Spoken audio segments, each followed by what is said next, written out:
Welcome back sa aking channel. Ina ni Eman Bacosa Pacquiao na si Joanna Bacosa napansin ang kagandahan na may pagkakahawig daw sa aktres na si Lorna Tolentino na sobrang ganda din daw. Panuurin at pakinggan ang buong detalye.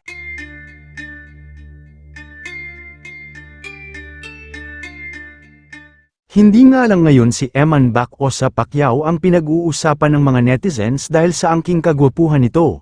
Dahil maraming netizens din ang nakapansin sa kagandahan ng kanyang ina na si Joanna Bacosa, na may pagkakahawig daw sa isang magandang aktres.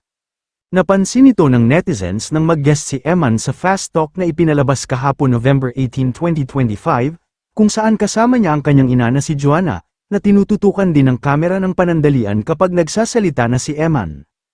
Dito ay agad napansin ng netizens na sobrang ganda rin pala ng ina ni Eman lalo na siguro nung kabataan nito. Dahil ngayon ay kahit marami na daw anak, ay litaw pa rin daw ang kanyang ganda. May ilang netizens pa nga ang nagsasabi na malaki daw ang pagkakahawig nila ng magandang aktres na si Lorna Tolentino, makikita naman daw ito sa itsura kung titignan ng maigi. Partida wala pa daw itong retoke at natural beauty lang ang itsura ng ina ni Eman, kaya naman hindi na daw nakakapagtaka kung bakit napakagwapo ni Eman, dahil sobrang ganda ng ina. Hindi na rin daw nakakapagtaka kung bakit nagkagusto si Manny noon kay Joanna kahit kasal na ito kay Jinky. Dahil maganda rin talaga si Joanna noong kabataan nito, siguro dahil may lahi rin na half Japanese, ayon pa nga sa ilang komento ng netizens, ganda nung nanay ni Eman parang unang tingin ko si Lorna Tolentino. Akala ko Miss Lorna Tolentino, mama pala ni Eman. Well, kung titignan mo nga talaga sa unang tingin ay medyo may pagkakahawig talaga, dahil na rin parehas silang maganda.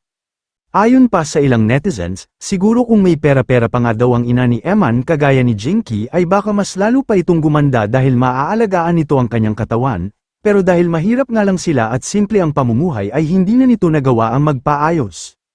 Pero makikita naman kay Joanna na kahit walang retoke ay sobrang ganda pa rin at natural ang beauty nito, kaya naman napansin ng netizens na kahawig siya ni Lorna Tolentino dahil parehas na natural ang ganda nila.